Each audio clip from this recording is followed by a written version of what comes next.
saying STFU to people with TDS. Adam Carolla. Yeah, get it on. Got to get on the Judgment Mandate. Get it on. Thanks for tuning in. Thanks for telling a friend. We love that about you. Dusty Slay's back in the studio. Very funny stand-up comedian. Has tour dates, has a special. We're having a good time. Very funny. I'm sorry, the podcast, we're having a good time. Wait, what's the special called? Special's called Working Man. Oh, that's right.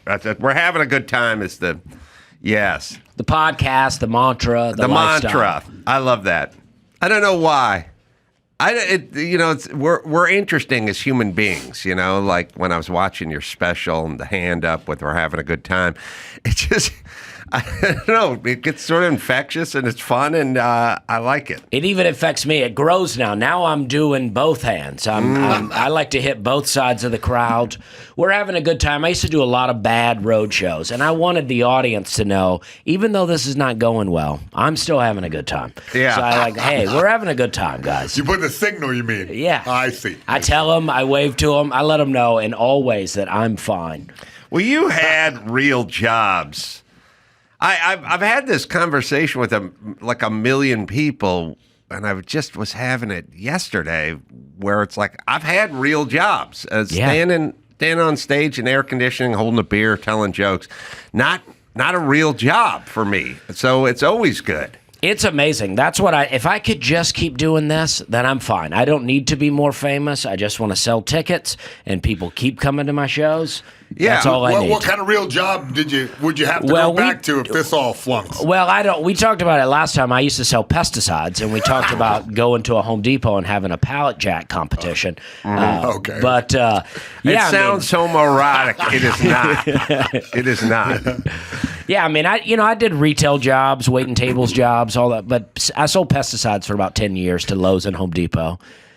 Pallet jack, as I think about it, I don't know anything that sounds gayer but is straighter than pallet jack, because there's no gay man has ever operated a pallet jack, yet it sounds. You ever run your foot over with a pallet jack? Oh, yeah. Me too, So my heels. It's a tough one, yeah. I used to, I think it'd be a good wrestling name, Pallet Jack. Oh, the ankle lock guy. He just ripped your leg off. Yeah. The pallet jack races are second only to the belt sander races we used to have in construction. You can sit on a belt sander and take off, man. I've never seen that. Oh, they haul ass. They'll carry a full man. Yeah, you got to find ways to entertain. Oh, yeah. Yeah, I mean, you got to stay busy out there. I pride myself on being able to turn a pallet jack in a way that I never hit anything. Like I can, with speed, turn, and people think, whoa, and I'm like, you're zipping right drifting through the warehouse? Yes. I know. I pulled that maneuver myself. Yeah. So you had many a blue-collar year under your belt, and now this is quite a transition. Yeah, I don't even know how this happened. I was just doing comedy for fun. I remember not worrying about getting paid. I was like, I have a job. I'm just doing this for fun. I'm trying to meet women. I'm doing something to keep me occupied while I drink. And then, I don't know, I started to get good, and I won a competition, and then I quit drinking, and I got very good. Oh, really? Not saying I'm not being like, oh, I'm very good, but I'm saying I got much better. Oh, nice. Did you get much better because you didn't drink on stage or at the club or whatever, or on any given night? I think it was just that I like drinking a lot. I think drinking's very fun, so...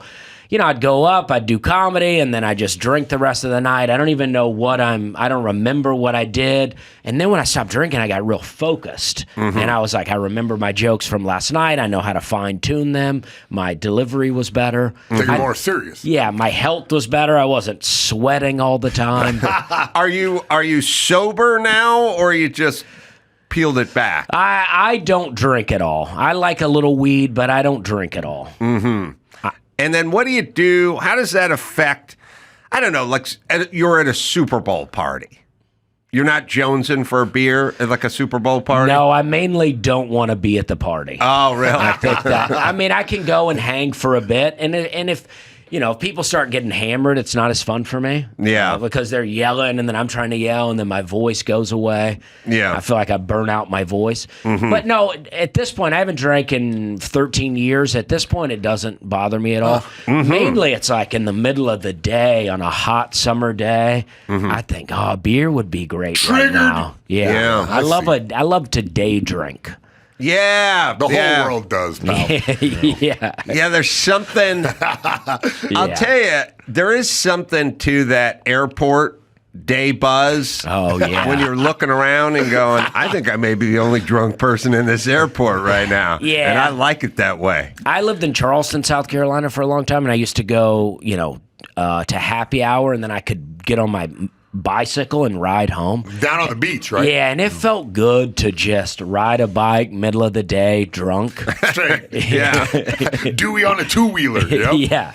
Yeah. It is. I now that I think about it, going to a party where everyone is shit-faced and you is not as fun as you being the buzzed guy in the public space while the sun is out. Yeah, because you're like, I feel better than everyone else. That's right. I'm getting on this flight. Yeah. All right.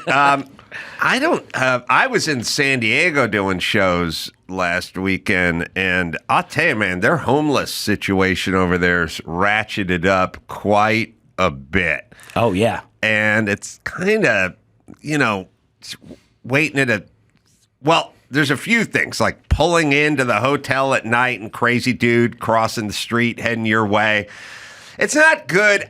Listen, you can measure a town in a lot of different ways. You can go by like taxes or school performance or, walking score, things like that. But there's a couple little indicators. If I pull into your town and whoever's riding shotgun says, we got to wait in the car for a minute, and then I'm in front of the hotel and they go, lock the doors. Yeah. That's not good. That's not good. But in San Diego now, when you pull into the Gaslight District, you go, lock the doors. Like you look around. Well, where are they at on the stray cat index? There's a lot of them. Okay. There is a lot. I always talk about it and say I have jokes about it. I mean, I've made the jokes nicer, but it is. I did the Balboa Theater, and I turned down in the daytime, turned down the street that it's on, and I mean, there was just homeless guys everywhere. And I was doing a video, but not about homeless people, and then people started yelling at me. It feels safer at night in San Diego than it does in the daytime because I think you can't see them. Maybe, but they're looking for a party, right? So it feels like they really lock it down at night so people can party. Yeah. There's more cops at night, and there's more pedestrians and sort of people, and it's just. I'll tell you what's sad. What has happened in this country is, I would go into town. Dusty knows the schedule. You get in, you do your shows, and the next day you can walk around because you got shows that night, but you're there during the day. And so, I would do a lot of, let's find a diner or something, like a local diner type place. And I'd like to find one that's a half a mile or a mile away so you can get some steps in, work off your french fries when you're coming back. But I've had it happen 3 or 4 times now in whatever town I'm in where I walk out of the hotel and I turn left, I turn the corner and I see the homeless situation and I go, yeah, you know what? I'm going to go back to the hotel and get a fucking Uber to the diner. I don't want to walk through this. And shit, I went the other direction. I just start a little fight club. Well, it's on now. And listen, something needs to be done. And you can blame whatever they blame, cost of housing or income inequality, whatever it is you're blaming, it's not working is what I'm saying. We need a plan. We need to go like Dusty. You get off the booze, clean up the tent, a little tough love. Let's go. Tighten up your act. Tighten it up. Yeah, I mean, it is wild. I mean, like, because I wrote a bunch of jokes when I was in San Diego one time because I was like... On homeless. Yeah, I was blown away by it. And then the jokes are really working. And I was like, oh, this is great. And then I started taking it to other cities, and it was not going as well. Certain cities have different feelings about it. Yeah. Like, and I feel bad. I do feel bad for homeless Wait, what people. do you mean, like, about that? Like, Like if I make a joke about homelessness in certain cities, people big groaner? they seem more sensitive to it. Well, but in San Diego, they'll laugh? Or not? Yeah, I mean, I felt like they really laughed at the jokes. Because they're more callous. They've seen more homelessness here in California. Yeah, I mean, it's a damn shame. But in D.C., I would make jokes about how, I was like, oh, it's a real outdoorsy city. I see a lot of running, biking, camping. Yeah. And they seem to love that joke. Right. It's I'll tell you what it is for me. It's humans have an infinite capacity to sort of get used to things. Sort of like some dude who's been married for 30 years and his old lady's ballooned up to 300 pounds, but she only did it a pound a week for the last 9 years, you know what I mean? Yeah. And he's still hitting that shit, you know what I mean? Because now the wet spot. But if he had left, like let's just say, you're talking about like the frog getting boiled in the pot real slow. Yes, except for this frog gets fat. If he'd gone on tour of duty or something for 10 years overseas and came back and she'd done it. So we have this sort of infinite capacity to just sort of ignore things as long as they grow slowly. But I mean, like turning the corner and seeing a guy with a tent pitched on the sidewalk should make us all go, what the fuck is going on? First, yeah. And now it's just, well, you go around it, and the cops and everything. And it's like, that's kind of where we're at. We need a full Etch-a-Sketch and a paint can shaker, just to clear it, man. Well, that's what happens to me. I live in Tennessee, and not that there aren't homeless people in Tennessee, but it's not to that degree. So I go to cities and I go, whoa, and I feel bad. It makes me feel weird. Hear me out, Ace. I think we should just build a favela. Straight, one of those. Yeah, shanty town. Just well, we're kind of doing it. I know, but we should make an official one. Just everybody build some cheap ass house on the side of the road. Everybody go up there. You can panhandle on the weekends, but stay up there in the thing. I don't know. Give everybody a damn job building their own shanty town. Just freestyling off the top of my head. It's not bad. Fun for a reality show. I mean, tough one. Intervention spiced in with a competition show. God damn, that's a tough show. Get Vin Diesel to be like the spokesperson for it, because in Fast and Furious they went to Rio, I think, at some point. Is that where they have them? Yeah, exactly. Yeah. I remember he spent a lot of time there. Well, like Rio de Janeiro had they fixed it for a while. They had a huge homeless problem and then did that, and then the outgrowth was the favelas. Like now suddenly people got smart, moved back to the city way up the mountain and built up, like tapped into the power lines on their own. It's a whole like this. It's a whole different world. Oh yeah. I mean, that's what we're in store for if we don't figure this out in L.A. at least. Well, from a distance, that looks cool. Looks beautiful. Yeah. We have go down satellite. In there, you have to know somebody because the gangs like run that thing. So we knew guys that just walked us around with AK-47s. This is pretty wild. Really? Yeah. Why'd you want to go on a walking tour of a favela? Because that's where all the best fighters in the world come from. Yeah, I guess so. Yeah. Yeah, well, you fucking grow up fast in that place, and That's true. You learn to let your fist do your talking, and not Senior Wences style. Actually, it's a deep reference, but Senior Wences. Do you guys know what Senior Wences is? I'm just flowing with I just know when Ace Man makes a reference that goes above my head, I'm like, all right, find a tape of Senior Wences and his talking hand. Because Senior Wences. Hey, everybody. Oh shit! I was right. Senior Wences let his fist do the talking too, but it literally spoke. This is a 9-year-old girl. How is your throat today? No, good. No, so. Oh, this is nothing. No, listen to me. Follow me. Let me see one thing. Do, re, mi, fa, so, la, ti, do. Good. You can read for a while because I have many, many things to do. Sure, don't worry for that. Dusty, you should do I this. remember Yeah, do this this, is your new act right here. Tighten it up. Maybe Yeah. start drinking again. Yeah. Start drinking, stop waving. do- We having fun tonight. Okay? All right. Will you do me a favor, Pedro? No. Yes. Are you tired? No. Not very tired, eh? No. Good. Rest for a while. No. This is the original Jeff I have Dunham. something It really nice for you. is. Yes, very nice. Very nice. No. All right, pause it for a second. Hefe Pause it. Hefe Dunham. It's good though for him because whenever there's a prop comic, they always tell you the nightmare story of they doing a big show in Australia and their prop box didn't make the flight. yeah. And they're fucked. But when you're Senior Wences, Yeah, you got it. as long as you got your right hand and some lipstick, you're home free, right? Yeah. I mean, you got to find a wig somewhere, but anyone can do that. Yo, I can't believe I'm part of your childhood right now, Ace, man. Senor Wentz. Senior Wences. I don't know what he would show up on, Dick Cavett's show. Hey, wait, he's got a homie off stage doing the voices. That's not him ventriloquizing. You don't think? It ain't. I would think it's It gotta ain't. be Wait, him. go, It ain't. go to the middle of the It tape. ain't. Look at his face. Go When to he the does middle. the thing, well, the this is thing- the majesty of Senior Wences. Oh, All right, okay. let's see. Huh. All right, maybe that's ventriloquizing. Yeah. No.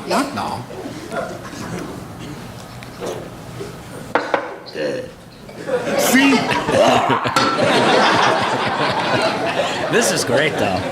Oh, man. This is shit. You like This Cecilia? I love this guy. garbage. Jeff like Dunham's way Cecilia? better. I told you, Senior Wences, man. He left You know his what? fist I in He never the heard ground. of ran so Dunham could fly. All right, get rid of this. So, there's a homeless situation, and we got to do Listen, man, I got something. serious thoughts about it. This guy's a comedian, not a politician, so I got some serious thoughts on it, Ace. Last time we talked about the homeless situation, it got me bubbling because I seen it from the street level. Yeah. And, I got some thoughts about it, but this is for another show. Well, I feel very bad, but I also feel like there's room for some jokes without There's making mad fun jokes. of people. There's mad jokes. That's what I'm There's- saying. Oh. But there's But I- also a serious discussion about, this school to prison pipeline. That's a true thing. And the fucking kids on the street, there's a factory, a homeless factory. I seen it with my own eyes. Because I'm trailer park enough to where I see them digging through the trash. I want to go, what'd you find in there? Right? You Me know, too, are you bud. I'll go finding good dumpster things? jumping. Don't get me Yeah. wrong. I'm not above Oh it. yeah, I did a lot of dumpster diving. Hell yeah. as a youth, and even beyond. Listen, you roll through Sherman Oaks, you got yourself a furniture store out there. Rich people Oh, throw my away stuff God. all the time. We would go. Yeah. Brand new. They maybe jizzed on it one time. My family. I read the sign, but when the sign says "jizzed on" only once, which is sort of the furniture version of the used car that was just driven to church on Sundays by the old lady. This is the ottoman yeah. that's only been No, there's jizzed a on famous once. ottoman, Yeah. Coach. There's a Yeah. famous ottoman that was in New York. Someone's like, "Oh, an ottoman." Yeah. Cleaned it up and it showed up in the hottest porno ever. Oh And they're yeah, like, no, I "Oh, remember whoops." that. You I remember that that? story. Okay. Sorry. All right, so we want, as a family, we want trash picking like on Thursday night. Because like Friday Oh, yeah. morning was trash day. So like at 5 o'clock on Thursday, most of the Never stuff heard was this. out to the curb. Yeah. Yeah, I haven't told my trash picking stories in a while, but Come we on. want I'm into we it. want That's- trash Me too. picking. You know? I just Wait, just you're talking- recently I was in my truck and in my neighborhood there was some stuff set out on the road and I slowed down to look at it. Got to. And then my mom was behind me in her car and I looked in the rearview and she slowed down to look at it after me. Bless her It's heart. in our family. Yep. We're like, what's out here? I was Could be lit- good. yeah. I was just so weird because I was walking with my girlfriend the other night and saw the sofa, love seat, whatever, out on the curb, and I stopped and said, "Oh, my mom would have snatched that right up, Yeah. and she'd take a sheet." Wait, your mom was in charge of this trash hunt? Or Yeah. I was imagining Jim Carolla driving the beater, looking no, around. no, my dad didn't leave the house Oh. or have plans. That would have been something. He didn't do stuff. I got it. That was I got it. something. Yeah, my mom. I'd go with my neighbors, the Graviches, and we'd go picking through trash. you'd find, you could find toys, board games. They're always missing a piece or two, and they had a weird mildew smell to everything. But we'd pick through and get some decent stuff. We go trash picking on Thursday nights, and then later, the dumpster dive was the Schwinn bike shop, because Schwinn was real high end and we were kind of huffy, Raleigh, kind of low end, But I still can't resist a bike on the side of the road. But I drive by and I get my head going and I'm like, you gave up that life. You gave up that life, and keep driving. Omaha Steaks, love these guys. They just dropped off a little sampler cooler for me, but I've tried them before. They're good, man. It's good meat, good protein. So, as the weather warms up, it's a perfect time to get grilling. And spring, well, we're here now. So how about exceptional handcrafted flavor and convenience? The convenience that is Omaha Steaks, man. The stuff comes right to your door. Omaha Steaks offers unrivaled quality and variety, and every bite is backed by their 100% guarantee. Omaha Steaks has been America's original butcher since 1917, over 100 years, family-owned company with over 100 years experience and expertise in the meat industry. Every steak is perfectly aged to maximize tenderness and hand-cut by master butchers. Grass-fed, grain-finished beef has more marbling for exceptional flavor and is the choice of steakhouse and professional chefs around the world. It is Omaha Steaks, right, Dawson? Bring home the world's best steak experience with Omaha Steaks. Visit omahasteaks.com for 50% off site-wide during their spring savings event. And for an extra $30 off, use promo code Adam at checkout. That's 50% off at omahasteaks.com and an extra 30% off with promo code Adam at checkout. See site for details. Simply Safe. 2 I's in there if you're counting. Yeah, there are things that make you worry around the house. Did I turn off the oven before I left? Things like that. Pipes bursting during the freezing months. But something that's going to give you peace of mind. Simply Safe. Millions of Americans enjoy greater security and peace of mind every time they arm their system when heading out in the morning or locking up at night. But traditional security systems only take action after someone has already broken in, and by then it is too late. Simply Safe is proactive. Simply Safe's Active Guard outdoor protection can help prevent break-ins before they happen. AI-powered cameras backed by live professional monitoring agents monitor your property and detect suspicious activities so they can head it off at the pass. Monitoring plans start at a very affordable $1 a day. It's just around $1 a day to get started with Simply Safe. Am I right, Dawson? You can get 50% off your new Simply Safe system with professional monitoring and your first month free at simplysafe.com/Adam. Just head to simplysafe.com/Adam to claim your discount and make sure your home is safe this year. Keep your home, your family, and your peace of mind protected with Simply Safe. There's no safe like Simply Safe. Yeah, the Schwinn shop on Laurel Canyon had a dumpster in the back, and in the back, in the dumpster, it would be like handlebars, but the guy got hit by a truck. They'd be tweaked a little bit, but we could pull them back into shape.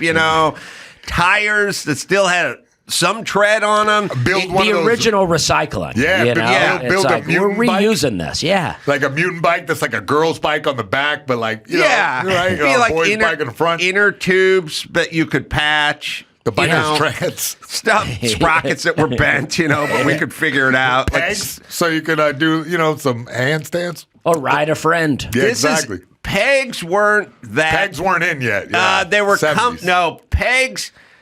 Okay, there were rear pegs. Yeah. Called buddy pegs that you could stand on and hold the guy's shoulders. GT Performer, I had that bike like a amalgam of different GT Performers, all janky put together. Pegs on the back, homie on the back. Oh, yeah. And it's totally not gay. Oh, my son will never know a world where there's 2 or 3 dudes on a bicycle. Yeah. I mean, we had dudes on the back on the pegs, Banana dude suit. on the front on the handlebars. Yep. I mean, And that's the tires are just giving out. In the middle of the day, we're all drinking.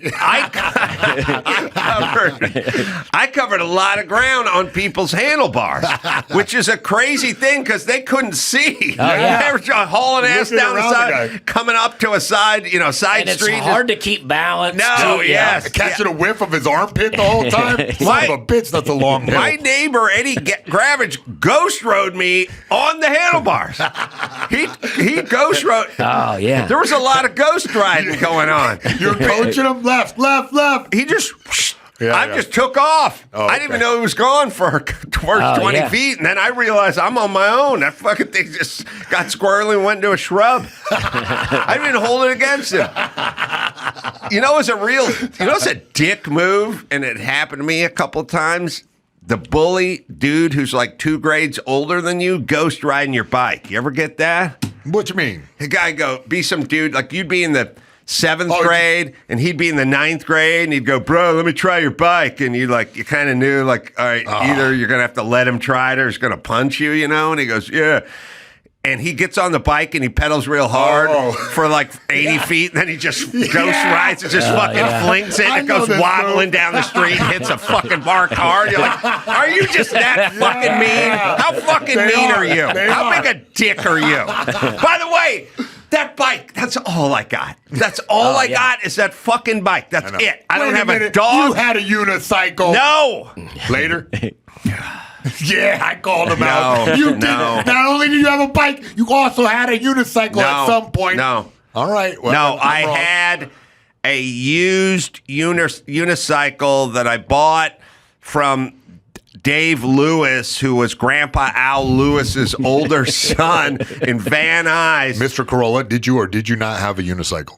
I owned a unicycle, a very used $10 unicycle that I fixed up for a period of probably a year, and then I broke my shoulder playing football, and I had a big cast, and I still rode the unicycle with the big cast on. I told you. You could I ride know. I remembered that. Okay. But You I got could ride the unicycle, though?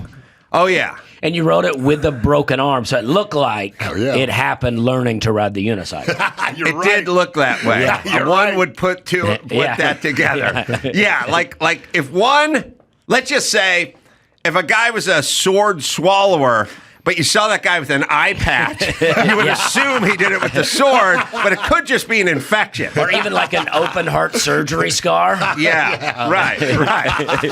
But you don't know. It could have been a pacemaker. Yeah. Right. So my mom didn't like the optics of me with the big cast riding around the neighborhood on the unicycle because I think she made it. People may have thought correctly that she was a bad mom, Yeah. So, but she wanted Correctly, She yeah. wanted to keep it down. So then Chris Dittman borrowed the unicycle and never brought it back. You got something on Netflix? I do, yeah. Sick. Yeah. What's it called? It's called Working Man. Nice. Yeah. How'd it go? And what was it about and where'd you film it? Went great. I filmed it in Knoxville, Tennessee. Sick. It's been Wait, are received you very from out well. that way? I live in Nashville, Tennessee. Oh, that's badass. This Yeah. special's been out for a year. It's been a little year. I change, just right? filmed another, this time in Chattanooga, Tennessee, and it's being edited right now. So I hope it ends So up you on guys, Oh, kick ass. you Yeah. filmed it on your own? Netflix. I did, yeah. Both the Knoxville and this one. Oh, the last one and so the one. So you On paid your own? for it. You paid for it yourself. Yes. And you presented it to Netflix. Yeah, and then my management pitched it to Netflix, and we sold it to them. So I own the special, Right. Which Fucking I'm awesome. into. I mean, Netflix is leasing it, so they kind of own it right now. But I mean, it is mine. Yeah, So and then it reverts back to you. Yes. And then you did the same with the second. Yep. It's being edited, although you're going to have to be a part of that process. Yeah, I mean, we're already doing it. I mean, I've watched it so many times that I still like it. I like it less each time I don't you watch become it. But numb to yes, it? Yeah. But I think it's a good sign when you watch it a couple of times and you still like holds it. up. Yeah, I'm into it. I think it's better The than audience than pop Working is Man. a big part of it, isn't it? Like, there's something about having the audience. Well, yeah, you there's know, nothing if like you get them laughing good for the special, you know. Oh yeah. Well, yeah. I mean, you don't want to watch, even if you know the joke is good. If somehow the audience didn't get mic'd up, it's hard to watch. Yeah. Oh yeah. It's hard to watch yourself just No, tell there's the jokes. stuff. Look, the audience isn't as smart as you are because that's not what they do. They push around pallet jacks all day. They're not stand-up comedians. So there's you gonna dumb be fucks. jokes that sail past them. You know, it happens Yeah. all the time. And people can be smart in different ways. So, like, I know doctors, right, that come and try to do open mics, and then they fail. Not all of them. There's a guy in Nashville doing it right now that's good, but they'll fail at it, and then they feel not good about themselves. And I'm like, you're already successful somewhere else. Right. Don't feel bad in here. This is what we do because, like me, I'm not really good at anything else but driving a pallet jack. And I am good at that. It's an interesting skill set. Yeah. So you then film this, you'll edit it. How long is it going to be, the new one? Well, right now it's like an hour and 9 minutes, which I'm into. I kind of want it to be less than an hour just so when people see it on Netflix, they don't go, oh, this is so long. But I like a long show. Saturday I did an hour and 20 minutes. I'm into it.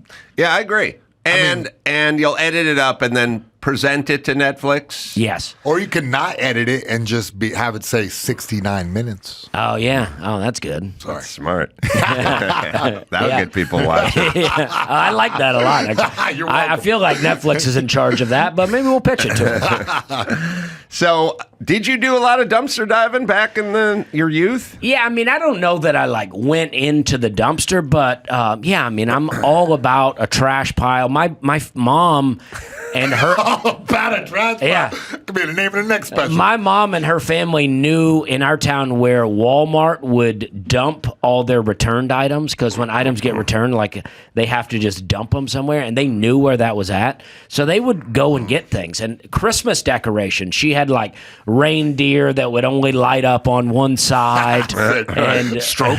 yeah. Rudolph had a stroke. But yeah, I remember I used to work at Western Sizzlin', and I remember giving a lady a ride home. Western where? Western Sizzlin'. It's like I the know it, bud. Sizzler, but it's a buffet I'm style. from North Carolina. Yeah, I've Oh seen yeah, it. you know what I'm talking about. Yeah. And I gave her a ride home, and we had to stop on the way and pick up a thing on the side of the road for her. It's we're into it. What? What is? It was like a dresser or something. Just so she was like, "Oh, can we get that?" Well, I gotta say, Did you ever wrestle an armoire in the back of a truck? yeah. Okay.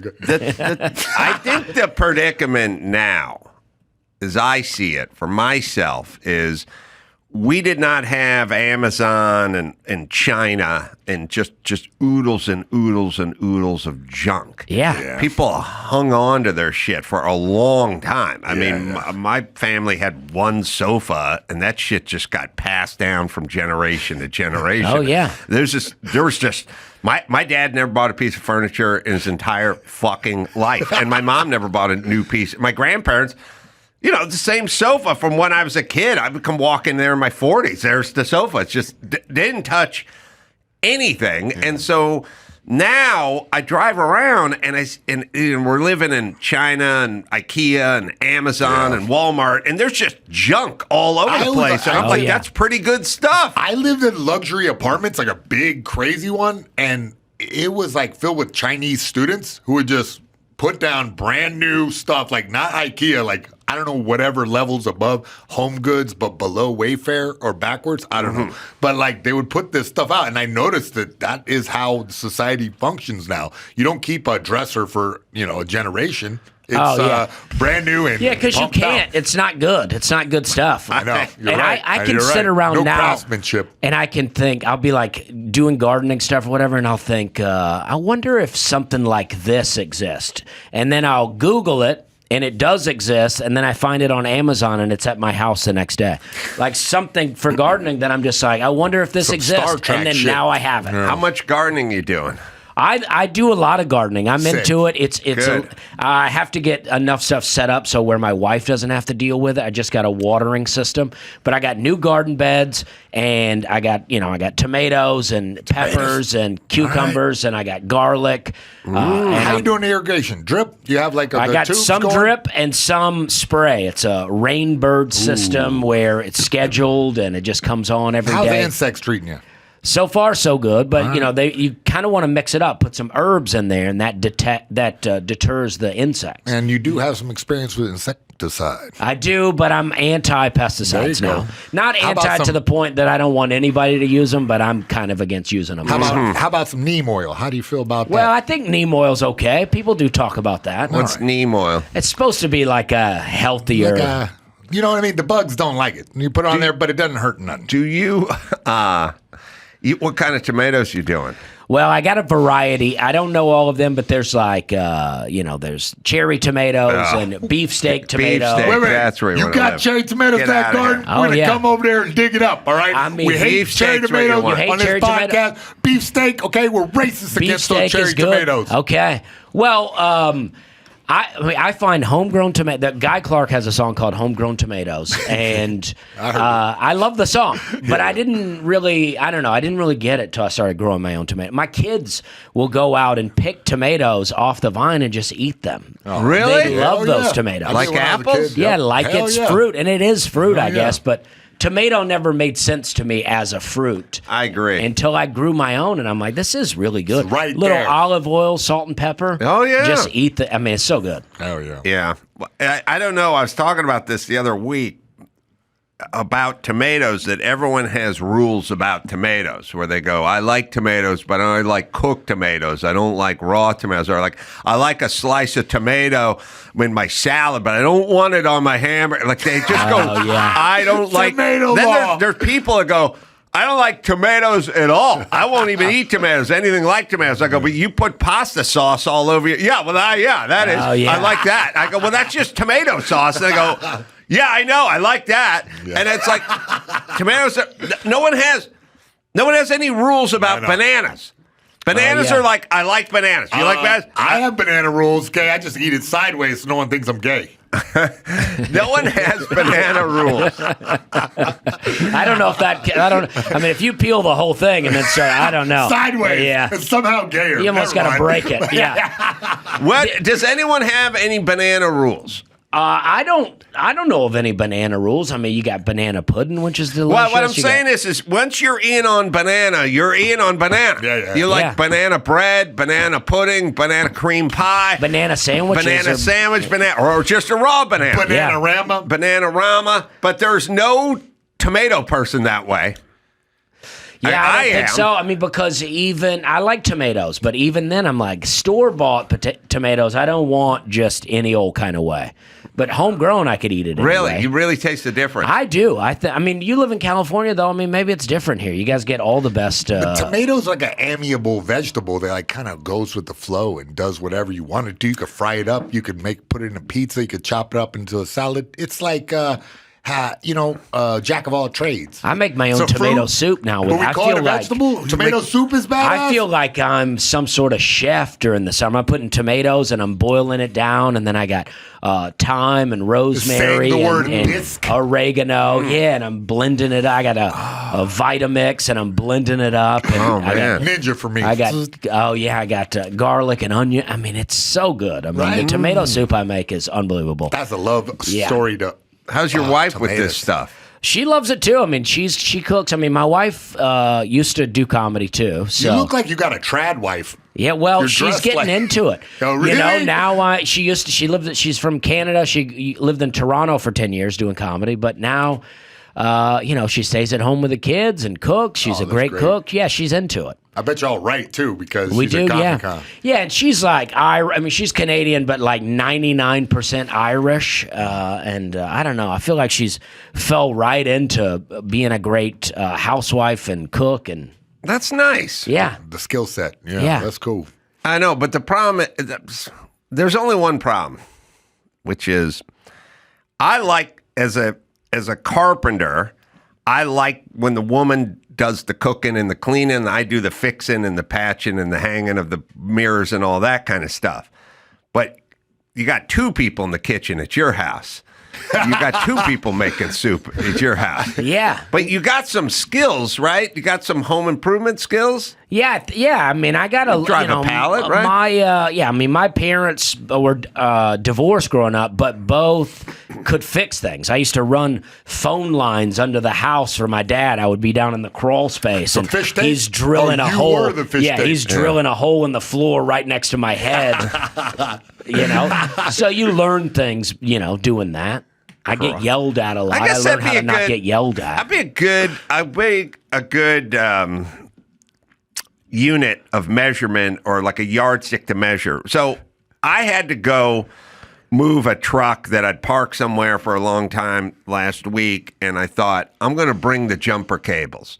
And then I thought to myself, the jumper cables used to be an almost daily part of my life. I did a lot of jumping. Yeah. Jump this and jump that. Park on a hill?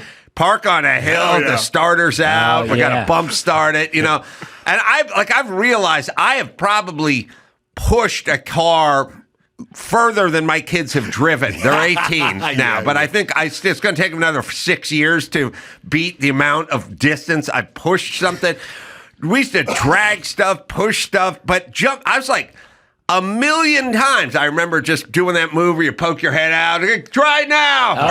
Or don't try it. Hold on. Pop the Till my clutch. hand. Right. And so I thought, it's a good thing that I don't have a relationship with jumper cables anymore. It's a good thing for me. It means my life has taken a good turn. And I spent a lot of time in crawl spaces underneath houses too, and it's been a minute. I'm like, that's a good thing. No more jumper cables, no more crawling around.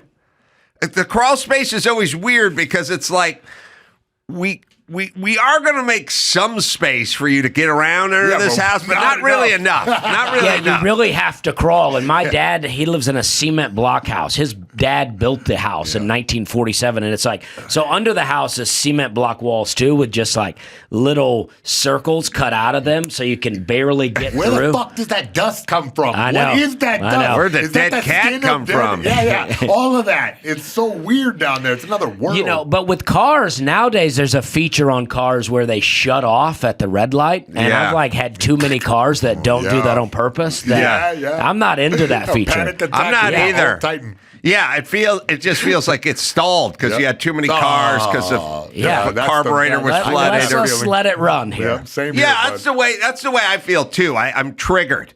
I'm like a Vietnam vet when a helicopter goes overhead. There's a second of like, oh shit, I'm in Reaching country. from a pistol. I'm back.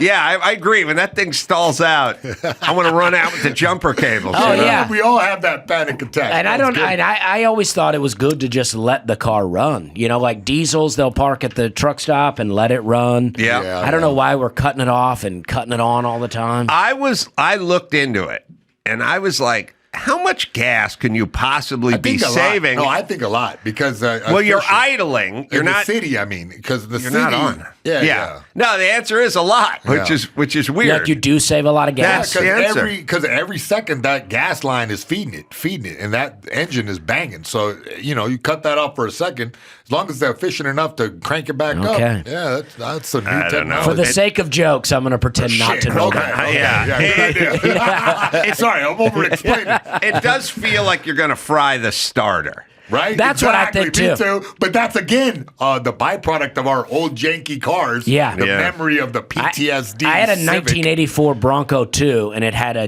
different engine. Bronco. And so where the starter came in, it wasn't like the right starter for the car. So every time you would crank it would go. I mean, it was like the most embarrassing. It was a cool car other than starting it. I never wanted to start it. You did an engine swap on a Bronco that's what too? I'm saying, It wasn't me that did it, but I was told it was a Mustang motor, but not in a cool way. It wasn't like a V8. Yeah. You got a Bronco too. I wonder what was a worse vehicle. Was it the Mustang 2 or the Bronco 2? I mean, I'd love to have a Bronco 2 now, but it was pretty raggedy. Yeah. I mean, it looked good. My dad fixed it up for me. Got a little paint job. Had some bullet hole rims on there. But the engine was just... Your dad fixed it up for you? Yeah, he got into it. He was going to give me... My dad got divorced, and he was going to give me a Toyota Camry, like almost brand new. That he Had one. It was great. And he was been telling me that he was going to give it to me. And then, meantime, he met a new lady. He got married. And he gave her the car. She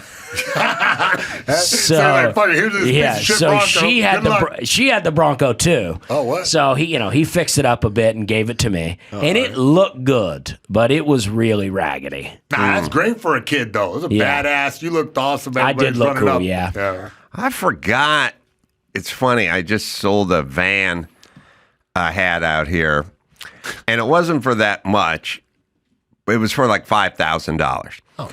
And I forgot. So I had a friend of mine just advertising on Facebook Marketplace or whatever the fuck, wherever he sold. I haven't sold I used to, sell stuff in the recycler, and my life was showing up guys' apartments, in shitty neighborhoods and going, "You got that Isuzu? Are you the Isuzu Trooper guy? Yeah, I'll meet you out front." A lot of weird, dicey stuff, like you're getting in their car, it smells weird, the guy seems dicey, like just those fucked up interactions. Like the recycler newspaper came out Thursday morning, and so you had to grab it and get your shit, because if something was good, it would be gone by Thursday afternoon. Yeah. But every once in a while I would get that phone call on Wednesday night, like at 10 o'clock. If I put my truck in the recycler, I'd get the Wednesday night call, and it'd be like, "Do you have trucks? Is it still for sale?" And I was like, "It's Wednesday. The paper's not out." But that Armenian car dealer guy knew someone at the recycling, at the recycler in Van Nuys, and got a fucking hot copy before it showed up at the 7-Eleven the following morning. This guy gets the shit at 9:45 the night before.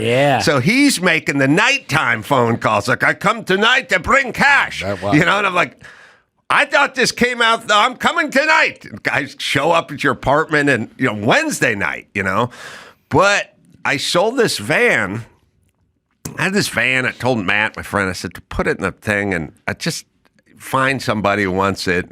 And Armenian guy shows up. No, and steals I it? thought Armenian dude, Mexican dudes. But here's what happened. So some white couple comes in. They drive an hour and a half, and they come in, and they're like, in their, 42 years old, and they come in and they look at it and they talk about it for a while, and they this and that for a while, and then they want to start a shaved ice company or something. They need a van, it's just a white GMC van that I used to use at the other warehouse.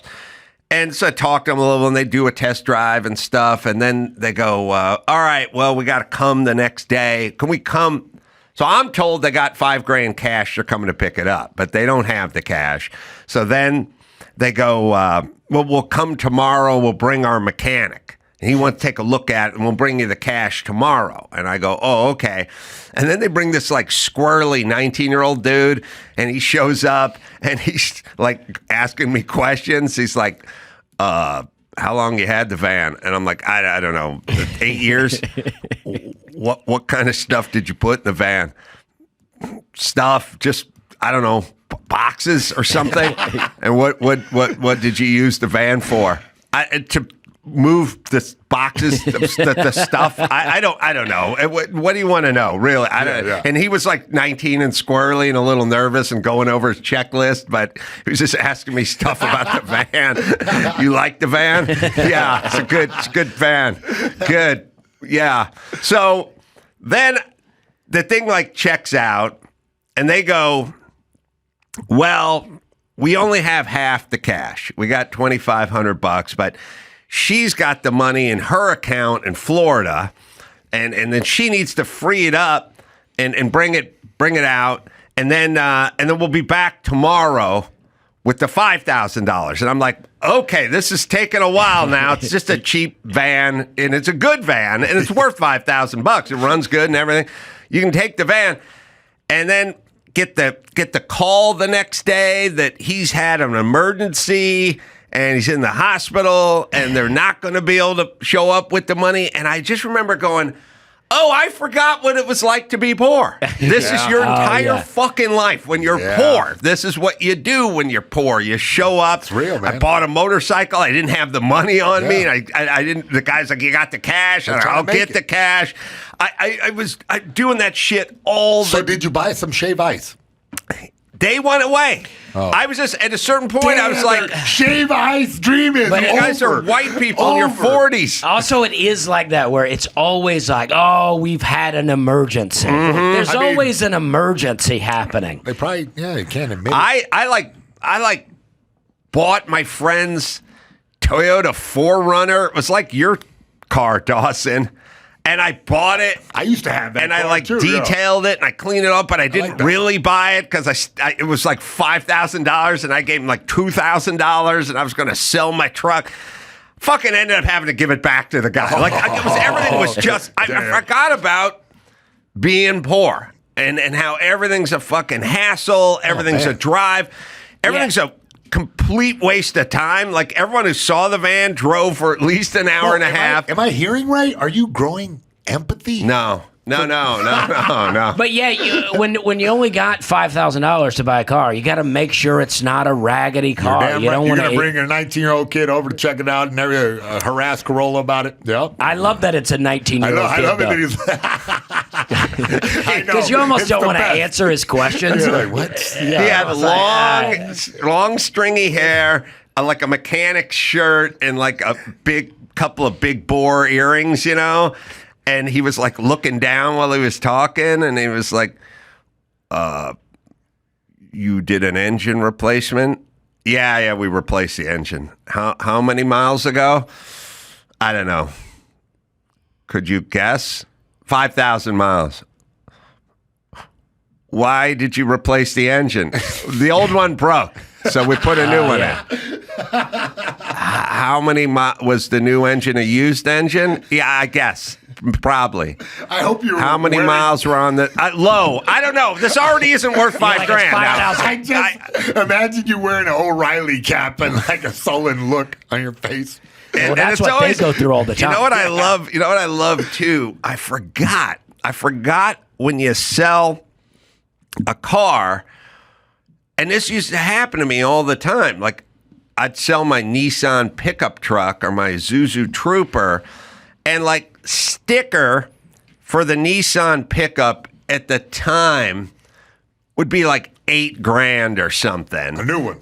Yeah, a new one. And I'm asking $1,500, right? Yeah. And then everyone who'd come look at the car would walk around it and they'd point to a ding in the bed and they'd go, what happened here? I'd be like, it's used. That's CSI. And by the way, if you want a new truck, you can get a new truck, but it's going to be another $6,500. And so, like, you sell a van that would be $32,000 new, but I want $5,000. And then the guy pops the thing and he goes, you know, the pulley tensioner on the air conditioner pump's going to need to be replaced. And I'm like, yeah, it is. It is. That's why it's $5,000. Yes, there's things. And the knob is broken off on one of the window cranks. Yes, you may replace that. That will be $18. Now we're at $5,018. You tell me when we get to $32,000. Oh, yeah. It's used. That's it's why. It's so hard to sell anything. I try to sell a camera online, and I put in the description, the reason I'm selling this is because I don't know how to use it. I don't understand it. And people would go, can you tell me more about it? And I'm like, no, I can't tell myself more about it. They go, why are you selling it? I'm like, because I don't know how to use it. They go like, what's the lowest you'll take for it? I'm like, that's not how this works. You make an offer. You don't. Oh, I'll tell you, man. One of the greatest Mexican standoffs I ever had was in the driveway of my apartment in North Hollywood with the Armenian recycler dude. He showed up and he beat my truck up. What happened here? What happened here? Also, he told me a fender, an aftermarket fender. The same guy from earlier? Yeah. Oh, nice. The Well, story there was continues. Other incidents? There was a slew of these guys. Oh, okay. One guy I took my truck to because he had a buddy who had a repair shop, and the buddy, Armenian buddy of his, put a stethoscope on and checked it out, and he's like, "This engine is no good. Did you have to turn the bearing? It's spun bearing. It's another 1,000 miles is going to blow up." And I was like, "Oh fuck, man!" I believed him. So he goes, "Okay, now I have to offer you like $200, Yeah. And I was like, "I believe you, but I can't buy a new truck with $200, so I just no sale." And then I drove the truck for another fucking 5 years. Yeah, yeah. I mean, he was bullshitting me. Good There's move. that dude. Good strategy. Then the other bullshit Yeah, track. sneaky By the way, bastard. it's when you're poor, your time is worth nothing.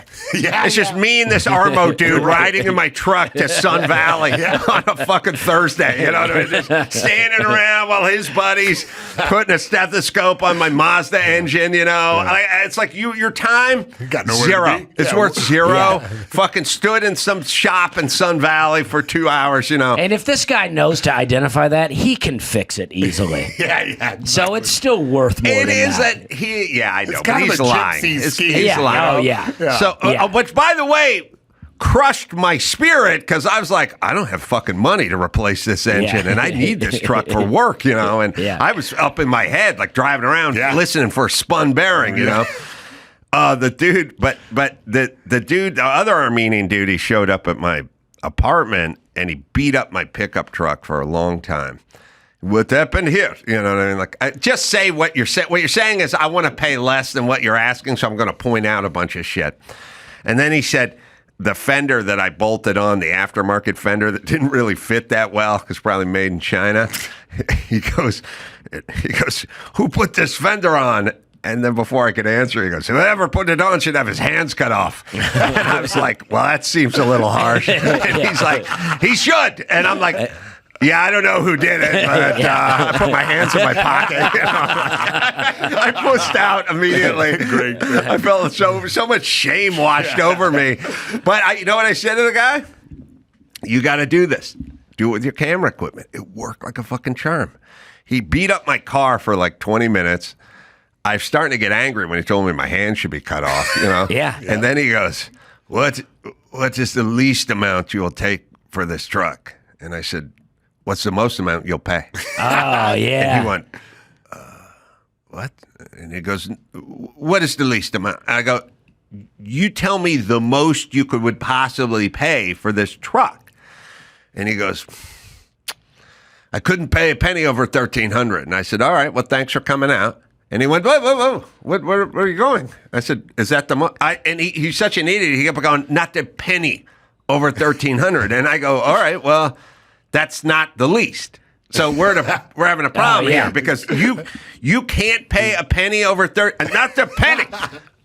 I said, "Okay, well, thanks for coming out then, because it's not as high as my lowest, the least amount." Thanks for coming out method. And so you just keep hitting him with that. Thanks for coming out. And he was like yelling at me while I was walking into the apartment, like, where are you going? And I'm like, your most amount is not is high enough to meet my least amount. Oh, yeah. So flip the script on him, Dusty. I like that. Did you? Yeah. He left. I love that. What's he the left most the amount truck. you'll pay? Yeah, whoever wants I to love that. walk He away left. has got the power. He left, and the next weekend, some lesbian chick showed up, and she wanted the truck. And in the annals of my time is worth nothing, she worked for the post office, and she had to get a loan through her credit union at the post office. And so we had to drive the truck to her post office, and I had to stand there get a cashier's while the check. while her union representative inspected the truck. Just more standing the fuck around. Yeah, No, by the dollars. way, not even like you had a cell phone where I'm like on the phone with my stockbroker making moves or anything. I'm just fucking standing there watching them walk around the truck. There's two lesbians circumnavigating my Nissan now. And then at some point, the chicks who wanted to borrow like $1,500 from her credit union at the post office was like, well, the inspector and the chick who runs the union is going to have to sleep on it, you know. What? She's going to have to crunch some numbers and get back to us. So now me and the lesbian got to drive back to my apartment where her fucking car is. And I parked the truck.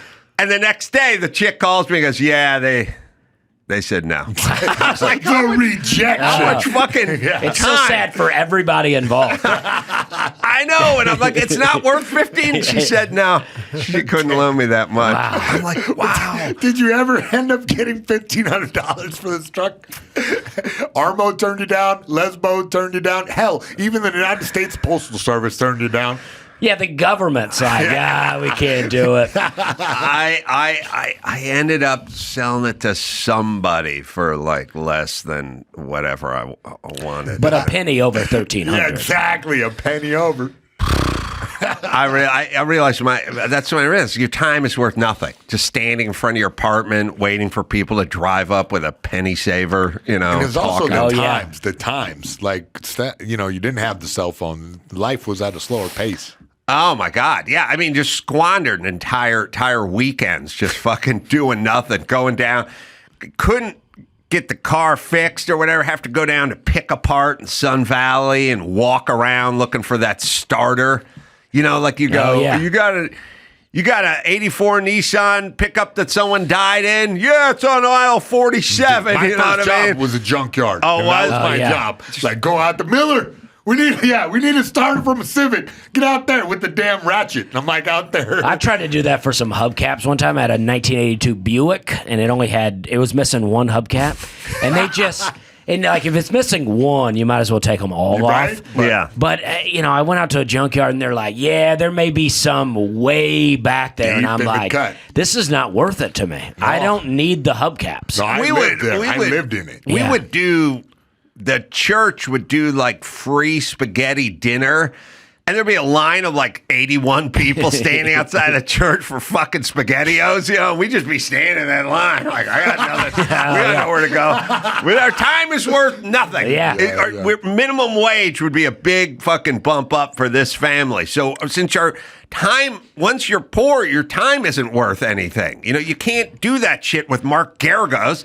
He gets $2,000 an hour. Like he has billable hours. You know what I mean? when you're Standing poor- around is fucking a waste for him. When you're poor, you're losing money if you don't get the free meal. Right. That's how you're making the money. That's where time is money. You're like, no, I'm getting this free meal. I may try to get two. I may try to say, well, my wife couldn't come. Can I get one for her too? Yeah. Yeah, free meals at the church, dumpster diving, trash picking, swap meats. When I sold pesticides, I would get the swag to give out once in a while, and I'd give a hat to a Lowe's guy, and he'd be like, "Oh, my son really loves hats. Can I get one for him too?" It's like I only have a certain number of hats. Yeah, I'm trying to make moves with these hats. I'm not trying to help your son have a Spectricide hat.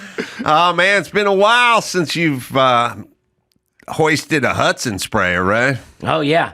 Well, see, I never really did the spraying. I was a salesman. You know, I had my shirt tucked in. You got the skill set. Yeah. Like you got the gift of gab, so that way you can just chat everyone up. In the chick department, you know what I mean? Like in the pull and tail department.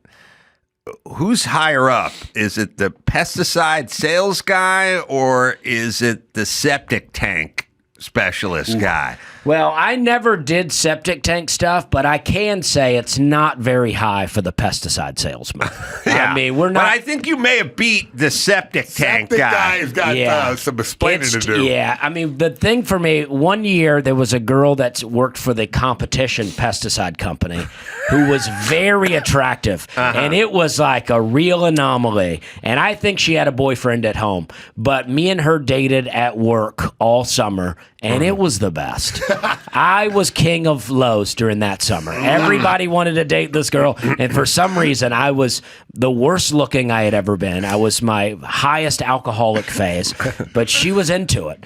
I would go clock us in, and then we would go drink, and then she would go clock us out. It was the best. Really? Yeah, I mean, we had it really worked out. Was I should there have some been fired. sex sprinkled in there? Oh, absolutely. I mean, it was great. Wait, I mean, on top of the pesticide crates? not on top, Okay. in the, in the car, in the parking lot, or at a rest area, whatever. I knew it. So, all right. So you'd punch in, you'd clock in. Yeah, because we had multiple stores we did. And that's how you could do it. We had to call in from the Lowe's to our home system, so you couldn't call in from your cell phone. That's immediate firing. If you get caught, it's so easy to catch you. So you have to go to the store to call in. Right. And then I would go in, I would dial myself in, and then I would dial her in, and then walk around the aisle a little bit, talk to the manager, go, how are things going? And then I would leave and go meet her at a bar somewhere, and we would drink, and then she would go later and clock us both out. That way, the manager doesn't see me leave for an hour. You're supposed to be doing runs and selling pesticide. Instead, you're just but I had it figured out. My sales numbers were good. I knew how to work the system by this point. And then some little sex in like a porta potty or truck stop. Yeah, and and then I lived in James Island outside in Charleston, and so there was a James Island Lowe's. So a couple of times we clocked into the James Island Lowe's, went back to my apartment complex pool, and hung out. I mean, it was the life. It does. It is funny. I mean, there's a feeling when you're poor. Once in a while, you get away with something. Oh yeah. You know what I mean? And when you get away with something, it feels good. Oh yeah. Like I used to when we used to install closets, we worked out of a big cube van out of Burbank, right by the airport. And every once in a while, they'd be like, where are we installing this closet? And it'd be like a high-rise condo in Newport Beach. And I'd be like, what time is it? And it's like 7:45 in the morning. I'd be like, okay, man, it's going to take us an hour and a half to get to Newport Beach driving this fucking cube van. Yeah. And I would just go and I'd tell the Mexican gangbangers who were driving, I go, you drive, I'm going to be in the cube. Yeah. And I'd open that cube up and I'd make a bed like a rat out of furniture pads and stuff. Yeah. And I'd go, this would be the greatest hour and a half of my life, sleeping on the floor of a cube van. Because I'm getting paid. Yeah. But I'm sleeping. Dude, my warehouse days, one time we just put a bunch of those weird circle, woven beds up in the thing. I loaded them all up and, man, took the sweetest nap. I don't know what, it's like a 70s type bed, where it's a circle that's all wicker. Yeah. It's a kind of a chair. Man, the manager almost got me. When we cleaned the carpets of the Hamburger Hamlet in Westwood, and the manager just left us that all night. We fired up that grill. Hell yeah. Got the burgers going. Went to the display where the cake is. Yeah. Opened that door, grabbed some German chocolate cake. The best feeling? The milk dispenser. Had a weird milk dispenser with a weight on it. We'd get just firing up the milk tumblers, burgers going in the back. Top of the world. Well, yeah, I mean, it's the best to get away with things at work. I mean, I've slept in every Lowe's parking lot in the Southeast, I think. Yeah. I mean, it's amazing. Rubbed one out in the bathroom on occasion. Oh, yeah. I mean, you wake up hungover, I'd smoke, 20 cigarettes in the parking lot and just listening to the radio, sports radio. Tongue kiss Unicycle Cambier in the stockroom. Yeah, me and a guy named Kelly, though. But it sucks when you get busted, right? Me and Kelly, my only white dude I ever worked closets with, we decided instead of going straight to the house to install the closet, we should stop at an IHOP and get ourselves like a Root and Tootie Fresh and Fruity or something. We just sat there and ate pancakes on the clock. But when we showed up, the boss was on the fucking phone, wanted to know where we were. The homeowner had called the boss and said, where are these guys? He said they left an hour ago. They're only 10 minutes away. What the fuck? Tom Billman gave me an earful. Yeah, I've been busted. You do get busted. I never got busted with pesticide. Like, my boss would call me. I remember I was in a TGI Fridays or something, just having margaritas at 11 a.m. he calls me, and I go out to my car, and I get in the car, and he goes, "You better be working." And I'm like, "Yeah, I'm working." I mean, it's like, because my boss was real lazy and lived in Atlanta. So he would, he's real overweight. He would show up. He was kind of guy that dipped all the time and never spit. And he would show up, and he would go, "Oh, let's get some lunch." And then we'd go eat, and he'd go, "Oh, I'm tired. I got to go." And he would say, "Meet me at the store at 8 a.m. I would show up at 7, so I'd get the store looking really good. At 8 a.m., he calls me, "Oh, I got a conference call." Then he shows up at 11. He's like, "Let's get some food." And then he's like, "I'm tired. I'm going to go back to Atlanta." So I'm like, it was the perfect boss for me. Hell yeah. Yeah.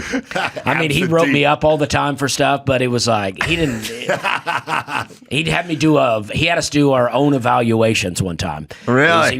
He's like, "I want you to evaluate yourself." So I learned a lesson, but I did it fairly. I go, I could probably use some work in this area, but I feel good in this area. But I gave myself relatively low scores for a self-evaluation. And this guy goes, "Oh, you're way off on some of these." And I'm like, that's what he wanted to do all along, was go, "You're way off on some of these." So next time, if I ever had that again, I just hundreds across the board. I would be like, "I'm the best employee in this company."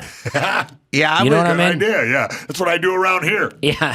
I would always, I had a boss, Tom Johnson, out of Chatsworth, and every once in a while I'd just show up and he'd go, "Fuck it, man. Let's go to the river and do some jet skiing." Yeah. And he'd pop in his Genesis tape and fire up the van, And I was always like, I never asked, but I was always like, hold on, am I getting paid to jet ski with you, or I just taking the day off too? Because I don't have any money, you know, so I don't really.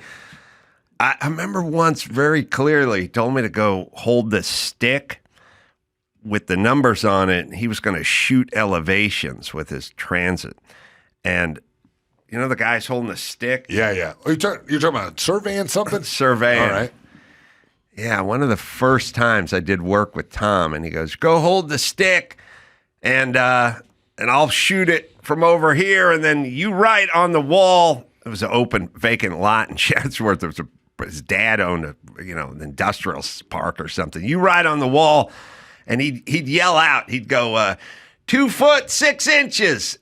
And I go, "Okay." And I'd write like 26, and he'd go, 2 foot 6 inches. And I'd go, oh yeah, right. And I'd do like a 2, and then I'd put a space and write a 6. And he'd go, "No, do the foot sign by the feet and the inches sign by the inches." And I'd go, "I don't know what that.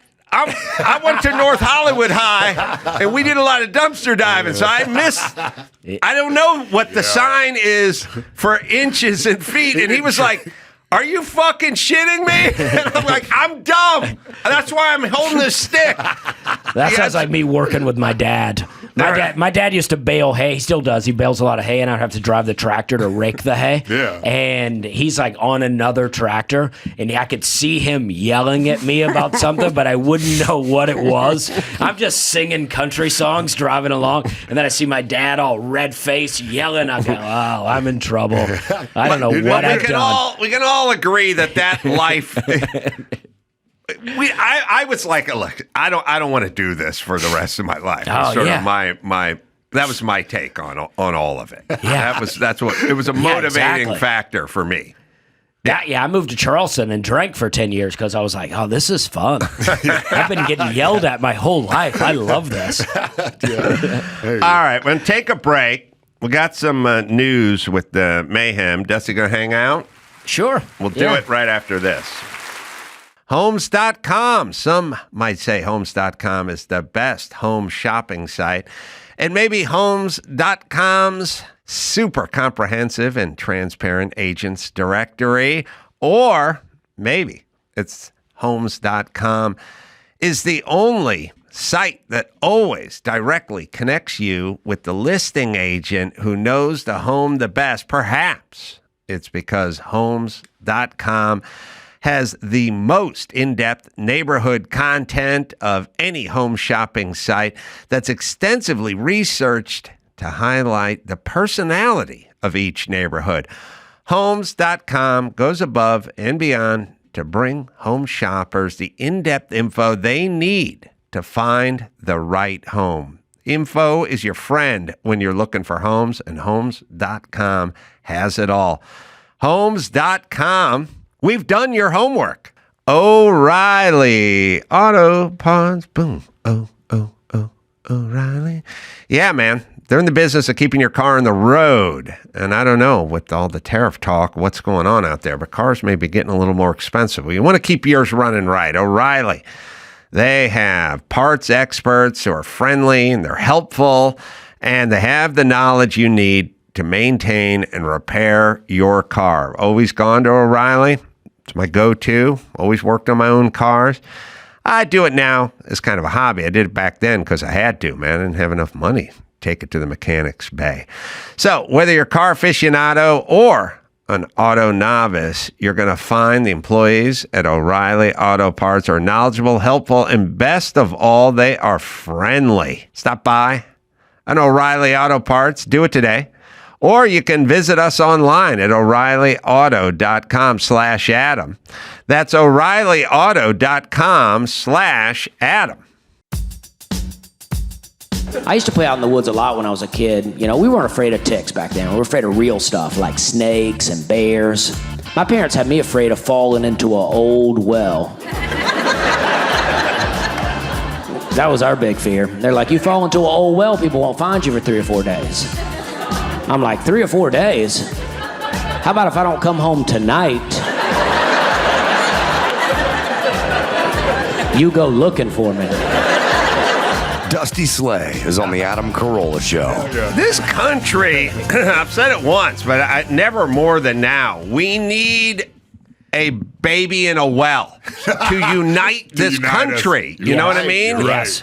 We need baby Jessica to fall into a well, and we'll all just put our grievances aside, and we'll put our political disagreements aside, and the nation will come together under somebody's got to sacrifice. You want me to find a baby and you need to find like a blonde 3-year-old and throw her in a, well, that was back then. Maybe a black 3-year-old. Black girl, yeah. Throw her in a well, and we need to unite and rally around this person in a well. So. Can the black girl sing? Be a good singer?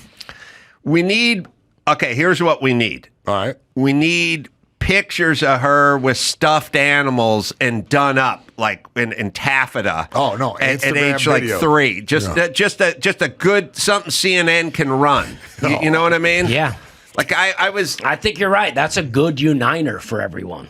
We need it now. Is what it's all the quarreling and bickering about everything constantly. But a kid in a well brings this nation together. What about a boy on a balloon? Like a hot air balloon lost out? No, because we need a number of days. Oh, okay. You know, we need the baby in the well. Day 1, we need to be looking. And then we discover. He's already too wealthy. Army Corps engineers can't just drop someone down and get her because it's too small a well, so we got to dig, and everyone gets together. We need a media circus. Going to take a couple of days. We drop some granola bars and bottled water down there, you know. Yeah. But a circus. Interviews with their cousins, everything. A lot of interviews. Yeah. Mm-hmm. It's baby in a well time for this country. I don't have any of that in the news, but I do have some cutthroat cowboys busted after a wild viral video captured them riding emotional support horses. I hope we have video of this because I just said video. It is apparently something they're doing as a stunt. Here we go. They're riding. They're full-size horses, right? They're not even ponies. And they're going through Walmart, my favorite store. Yeah. Where is this? This Texas? Yes. They were down in, Dallas? Louisiana. I'm sorry. Oh, Louisiana. Yeah. I thought it was Texas, but yeah, in Louisiana, causing the scene. I don't know what you have thoughts on this. Emotional sport animals are a whole new phenomenon. Well, first off, with all this shit coming back, like we just brought back those extinct wolves, you know? Yeah. And now we're going full Jurassic Park. We're going to go full Jurassic Park. Sick. You can look forward to emotional support dinosaurs in the future. Yeah. Like, I'm not talking 5,000 years from now. I'm talking about like my kids' are going to have to get on a Southwest flight with emotional support pterodactyl. There's going to be And then there's going to be this thing where the emotional support pterodactyl snatches up your emotional support dog and eats it in the airport, you know? Oh, man. And when we're old, we can be like, there was a time when there weren't dinosaurs running around the street. That's right. You keep your hands off my backyard brontosaurus. Yeah. Yeah, and it'll be weird because they'll be going, this guy's so old, he remembers a time with no dinosaurs. Yeah, that's weird. Look, there's a thing going on, which is stuff in public, and stuff in public like with no shame. You know, every third video I see is just crazy black women screaming at people behind a counter at a Wendy's because they didn't get enough dipping sauce or whatever, and ripping computers out of walls at airports and throwing them, and guys fucking fighting, and shits, people taking shits at the deli and stuff. And I'm like, I think there's a thing. I think this is what's going on. Yeah. These guys are kind of doing a stunt. I get it. Of course. Yeah. But there's a thing going on, which is the more evolved you are, the more aware you are of like your surroundings, and that it's a uniquely human thing, you know, because you could bring your dog in front of Queen Elizabeth and your dog may lick their balls. It's not like the dog knows where the dog is. I would prefer that he did. The dog has to lick his balls, and that's it. And humans are somewhere between that and the dog, and then us at our highest level. You know what I mean? Yes. And then when you're dumb, people have dumb friends. They know what it's like. Like you go out to eat, and they're going, that motherfucker doesn't know shit. And you're like, okay, bring it down. Bring it down. Sitting right here. Tone it, bring it down. You're fucking swearing at a very high decibel, and people are the what? And you're like, because you're aware, but they're dumb. I mean, that's who I used to be. I know exactly what you mean, because when I was younger, that's who I was. I was louder. I wanted to make a scene in public because I felt like that was bringing me attention, and that was fun for me. And then the older I get, and maybe it's that I do comedy now, so I get my attention. Right. But I want to exist not bothering anyone. I feel you, bud. You I'm know, the same way. Yeah. We're getting dumber. Like, I saw a dude walk around San Diego the other day. He's talking on his phone. He's got it on speaker and he's got it on full volume. And he's like yelling into the phone, and the guy's yelling. And I'm just standing in the lobby of the hotel going, I don't know why. Why do I need to be in on this conversation? I did a Zoom podcast walking through LAX. Yeah, I just did that. That's me. I heard a girl in the store one time. She was on speakerphone, and I heard her say, I'm off my period now, so you know what that means. You just slip her your number. So I think we're getting collectively dumber. Yeah. And so we're doing more things out in the open. Like, people are not dissuaded by cameras. Like, you can film them being dumb and yelling and doing criminal behavior. They don't care. Like we're going viral. Yeah. Yep. All right. I'm always surprised when people know they're being filmed and they still keep going. Yeah. And I go, this is going to be on the internet now forever, right? For sure. If you get caught doing something, that's one thing. But when they're like, oh, film me, I'm like, oh, this is bad. But they're dumb. Yeah. Doing it for the likes. Yeah. Yeah, these kids did it, and they got busted for it. So they're in jail. I like that they know how to saddle a horse, and they're doing that. It feels like there's some skill involved, at least in that. They knew what they're doing. Yeah. Exactly right. They were doing a viral video with the Save a Horse, Ride a Cowboy playing over top of it. So, while not saving a horse, though. Exactly. Dave Portnoy unloads on lazy, entitled losers taking over the workplace. The Barstool Sports founder. We have a clip. It's hard. We got a lot of idiots, but I mean, we do have a locker room environment here at Barstool. We let people be themselves, but it's hard to manage them. It's a different world. What's the difference? You got to be self-motivated. What's the difference between someone of your generation, I mean, you're in your 40s or something like that, and a Gen Z person who's in maybe their 20s? What's the difference? they don't want to work. They're spoiled brats. They've grown up in a world where it's everyone gets a trophy generation, and like the idea of showing up and going through traffic and being at the office at 8:45 and working till 6, they look at you like you got 10 heads to it. They think everything's on a silver platter. So it's very hard to motivate these people. They're really lazy, entitled losers.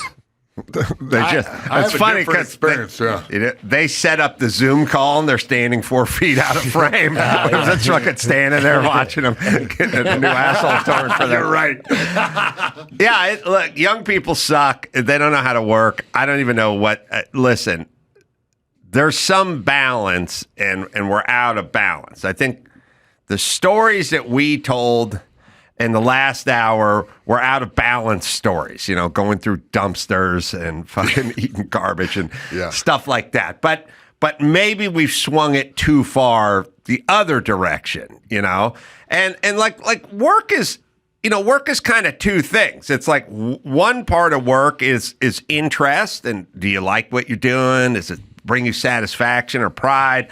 But the other half is a little bit of desperation. Like, hey man, I fucking need money. I don't have anything. I got to do this thing, And thus we all did a bunch of shit we didn't want to do because we needed money. I mean, it's really prostitution, essentially. You just go, you want to fucking sell pesticides? No. You want to crawl under earthquake rehab buildings in Koreatown and dig a fucking footing with a coffee can? No. All right, but for $13 an hour, I'll do it. I just love how specific that was. Guy that's got like a cushy sales job that you just go around, and sell at different big box stores. Man, this guy's sleeping in the parking lot, smoking cigarettes. Banging his girl in the fucking truck stop. Night Gen Z, I tell you. Well, I know. I know. That's why while I'm hearing him say that, I'm like, this is the same thing my dad was saying about my generation. It's always that way. I do think it's getting worse, but... I'm in the sports world. I'm real lucky. Like, all the guys, my Gen Z dudes are like motivated. Oh, yeah, MMA guys. I'll give an example. I won't use his name because I like him, but I made fun of him. But stuff that would have never happened a million years ago. So I had a guy work here for a long time, and he said, I don't know, one day, it's not that he couldn't come in, maybe he had to leave early or something, but he had to go somewhere because his mom had thrown him a half birthday surprise party. Half birthday surprise party. And I was like, I don't know if my mom knows what day my birthday is, but a half? You had a half birthday surprise party. And I said, why the fuck would she throw you a half birthday surprise party? And he said, well, she knew that if it was on my birthday, I would know I was getting a surprise party. So I did the half birthday, and I was like, oh, man, your mom fucking loves the shit out of you. Yeah. But later on, when we all did shows in Portland, and we're playing the 2 shows at the Aladdin Theater, I think it was. Anyway, the Bubblers. We rented a giant extendo van. Not unlike the one I sold the guy the other day. This is an extendo van because we had the whole crew. We had we're doing live podcasts. We had a whole bunch of people there. And the guy in charge of the van was the same guy. And so we rented this and we took it from the airport to the hotel. Then everyone got he was taking us all from the hotel to the gig, and I did 2 shows. Now it's like 12:30 at night. I'm in signing autographs in the lobby, just about getting to the end of the night. And Mike says to the guy, go get the van and bring it around because we're all ready to go home now. And he goes, oh, I left the van back at the hotel. And we go, well, we got the van so we could take us all to the hotel and not have to pay for cabs or Ubers. And why'd you leave the van? And he goes, I figured we'd be drinking pretty good tonight. And I don't want to drive drunk. I was like, we're at work. We're working tonight. By the way, tell me the transmission took a shit. You know what I mean? Yeah. He just looked me right in the eye. He's like, well, we're planning on drinking hard. And I'm like, well, we're working. We're here working. Yeah. So now that's the same guy got the half birthday. Oh, yeah. That's all I'm saying. His mom loves to party. He loves to party. There was no world where I would tell my boss, on a work night, I didn't bring your van you paid $400 for because I knew I was going to be shit-faced at work. I would never say that. Yeah. Now, you may have done your drinking in the parking lot and then driven the van But drunk. I didn't tell my boss. You did not tell your boss. Yeah. Right. So it's a new world order. Yes. That's all I'm saying. Yeah. When I was younger, we did just drink and drive. Mm-hmm. You know, we didn't tell anyone, but we just No. kept it low down. We go, yeah, I've had a couple of drinks. Yeah. Well, staying on the car But subject. that's so funny, though. How bad is California housing crisis? A first-in-nation bill would let students live in cars. The Democratic proposal comes at a time the party looks to focus on cost of living issues. Yeah, we don't have housing because we made it unaffordable. But, you know, here's kind of my thing. It doesn't have to be this way in California. Like they go, I mean, with everything California. So what happened? Mayhem's favelas, I'm telling you. Yes, Yeah. we pay $5.50 a gallon, and then the governor goes, the big oil companies are gouging us, and then they do a study, and it turns out we're gouging us with taxes and regulation and lack of capacity and blah, blah, blah. Yeah, But it's like $3 in Tennessee. It's $3 in Tennessee. It's $5.50 here. Now, I would say housing is almost the same. You know what I mean? But it doesn't have to be. It's not like plywood isn't available, or 2x4s, or pesticide. Like it's all available. We don't make it. We make it so regulated and so difficult. It's a self-fulfilling thing, but it's basically. We beat ourselves with our own ball-peen hammer here. We just fuck ourselves up. Yeah. And then we sit around and we go, there's no housing. It's like, yeah, because we created a climate that made it impossible to build housing, so we don't have housing. Now, we don't have to do it. There's a whole bunch of other states. Like, we should just go, hey, Tennessee, why do you have so much housing? Here's why. Why is your gas $3 a gallon? Here's why. Why don't you have graffiti everywhere? Here's why. Why don't you have homeless everywhere? Here's why. See, we're fucking retarded in California. We do this thing all the time where Gavin Newsom always goes, California leads the way. We lead. No. You guys are a cautionary tale, and all the other states make fun of you, and they act like you're not leading the way. You're the older brother who's in juvie. And your parents are going, you don't want to end up like Kevin, do you? Oh, yeah. You don't want to end up like Kevin, do you? Because that's what California is. It's the older brother who's in juvie.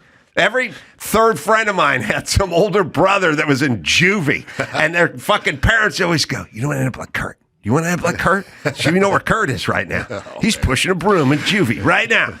Yeah, there's a lot of people in Tennessee that are from California now, and they almost, if you ask them where they're from, they almost say, like they know everybody is judging them for moving to Tennessee from California. They're like, I'm from California, you know. But California is amazing. Like, I was just in San Luis Obispo, and then I drove down. I was like, oh, this drive to LA is so amazing. I stopped halfway, sat on the beach for an hour. I was like, this is great. Yeah. But yeah, it's like ruined by a lot of things like that, like a lot of regulation stuff. Well, it's the thing that drives me insane is the self-imposed shit. Yeah. It doesn't have to do it. We do it to ourselves. I just played the theater over there in San Luis Obispo. It's great, man. Beautiful. Fremont is what I did. Yeah. Beautiful. It was so great. The town was great. The drive. I have a piece of... I'm looking at my screen. I have a piece of sad news, which is a friend of mine passed over the weekend, and his name was Nicky Cat, and he was an actor. And I talked about him a time or two, and I have his sort of resume. I'm trying to think. He was in Dazed and Confused. He was in Boiler Room. I mean, you can find. I think I told Byron to check his resume, but he's did a ton of movies. School of Rock. He was a Gremlins. He was a real child. Yeah, Gremlins. He was a child actor who worked as an adult as well. Worked with some of the biggest names, and he's a who's who. Yeah, he's in there. Yeah, he was an eccentric and interesting and funny guy, and he he did a ton of work, and where I would see him, everything. Look at that. Planet Terror. Yeah, he worked with all the big directors, Soderbergh, and all those guys loved him. Actor, yeah. Yeah, Django. He did A Few Good Men. Was that it? Yeah. Wait, what was that other one? All right, here's the point. He was a good dude, and he was a character, and Death Proof. I mean, it's a crazy resume. Yeah. And he was really good. And I would see him every year at Laguna Seca. He would come out and hang out with us at the track. And there's probably a picture somewhere maybe on the internet of us at Laguna Seca. I don't know. And he'd hang out with us at the track, and he'd always bring gifts. He's a sweet guy. Yeah, that's him at the track with me over at Laguna Seca there. There might be a picture of him. So but you'd have to, I don't know, punch in Nicky Cat car race or Laguna Seca or something, see if something pops up. But anyway, he was an eccentric guy, but a real smart guy and knew Hollywood. All the old stores and all the old schools, and worked with everyone, and would always show up with gifts for everybody. He'd show up with a Red Ryder BB gun for me and go, I heard you talking about Red Ryder BB gun. And he'd show up with stuff for my son. He brought gifts. Then they were not like trinkets. They were like gifts, and they were thoughtful. It would be based on, he would listen to what you said or hear what you talked about or remember some story you told last time he saw you. And he would bring gifts, and then we would go to our Airbnb, and we'd always say, come on, Nikki, hang out. And we'd go there, and we'd pick some crazy 70s movie that only he knew with Jan Michael Vincent in it. And we'd sit there and just drink whiskey and watch in this room while he kind of narrated over the film. And he was a sweet guy. He was a real smart and real bright, but eccentric and blah, blah, blah. And he fell on hard times, and, his mom died, and I think he took his life. So it was really, really sad, because he was a real funny storyteller. And you just, hey, man, you just don't know what people are thinking, man. You don't know what's going on in their head. But, reach out to somebody. Man, I just got back from an MVP gala. It was Emerging Veterans and Players, the charity I work with that does suicide prevention for military, And, this is near and dear to my heart. So if you got somebody out there struggling, reach out. And if you are struggling, reach out. This is a heavy subject for the comedy podcast, but I think that we all got to look around to the people near us, and if someone's withdrawing, you got to identify that, because you never know. You might, I don't know through the program how many lives I saved, but I know everyone that we lost, it sticks with you.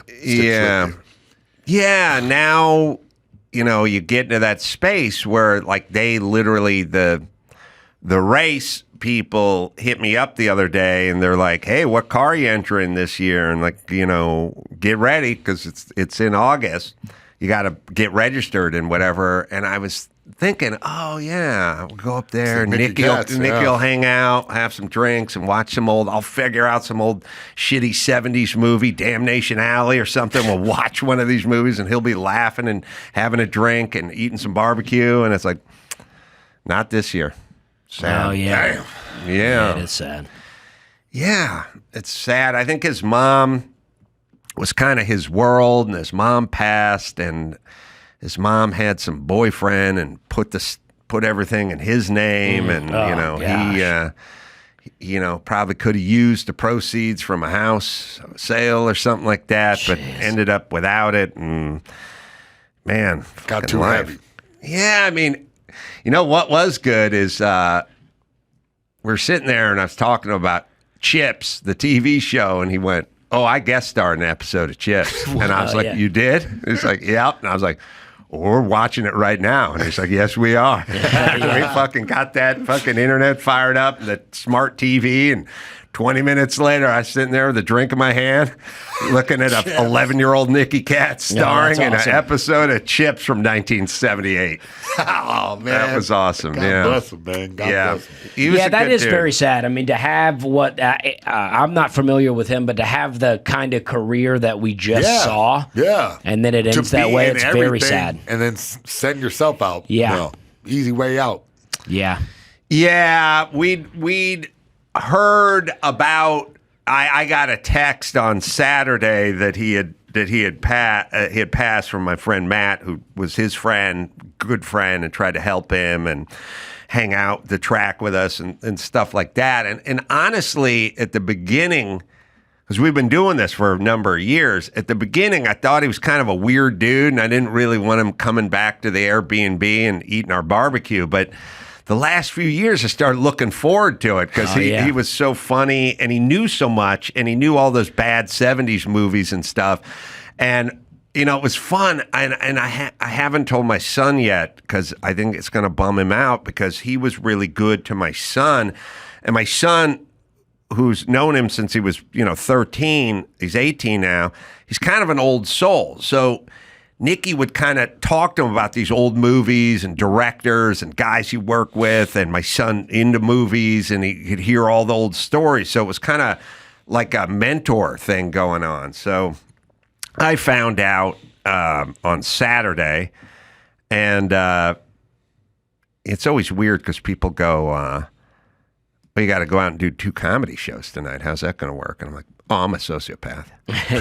Walking on stage and no one will know anything. I'll compartmentalize. But now we didn't know how he passed, but we were worried because he wasn't of ill health and he was not an old guy. So now we just kind of confirmed it. Well, that thing about what you just said about comedy, though, that is something I've gotten pretty bad news before, and immediately have to go do a show. But the moment like your name is announced, you're just like, oh, here I am. I'm doing my thing now, and I never even think about. Yep. Yeah, no, it was funny because I was getting the news on like Saturday afternoon and had 2 shows. And somebody went like, well, that's got to be rough. And I'll be like, won't even cross my mind. Yeah. Weirdly, sadly, or for the better. He used all 9 of his lives. Yeah. I didn't even think about it until I got off the stage. Nicky Cat.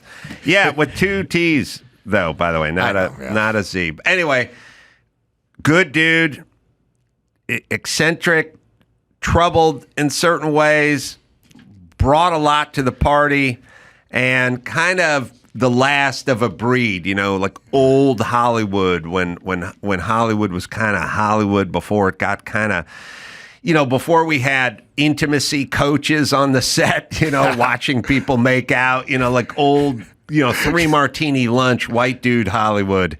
Those when Tarantino makes a movie, that kind of Hollywood, Yeah.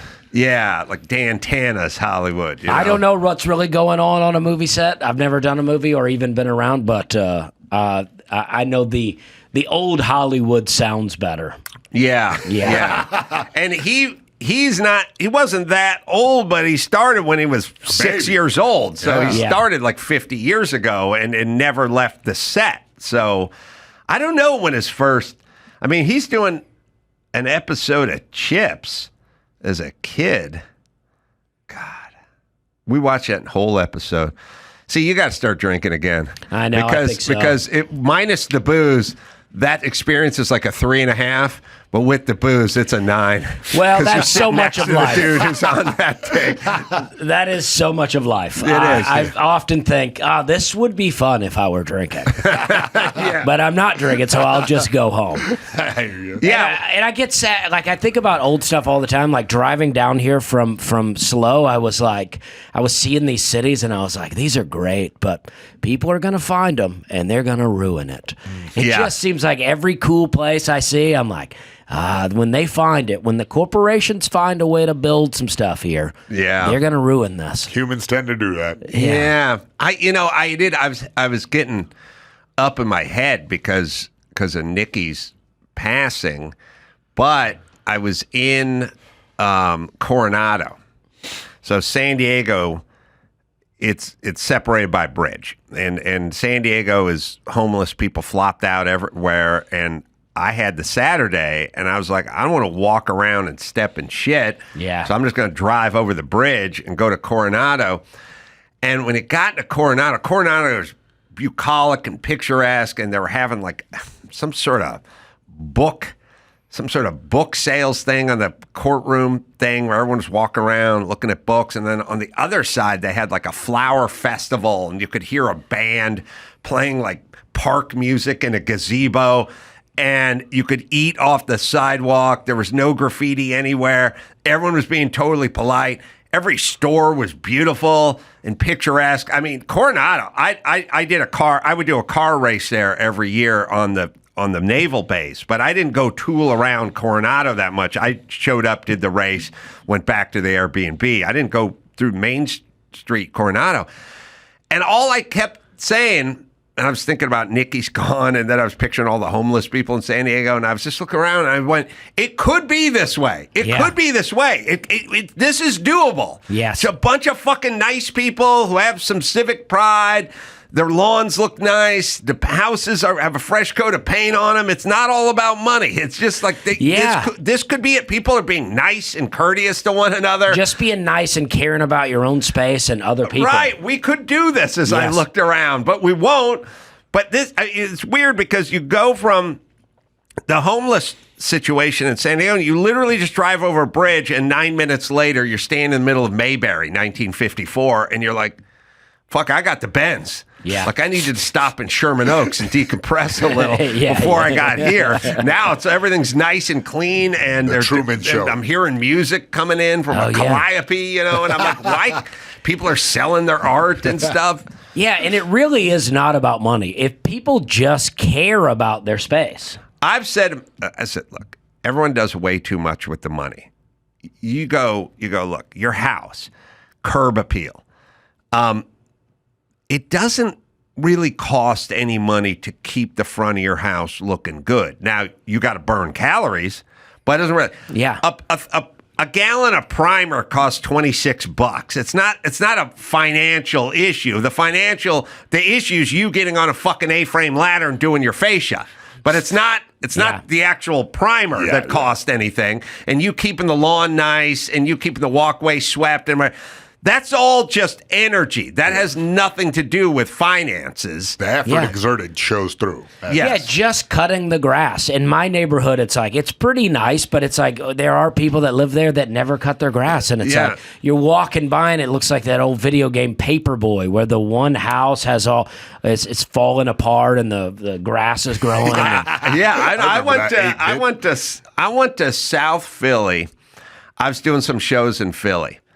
And this is about 10 years ago, and I said, I want to see my dad's old brownstone South Philly piece of shit house he grew up in, I remember going there when I was a little kid, and his mom lived there. And so I went and found the address to my dad's South Philly old house, and I just had the cab driver just drop me off.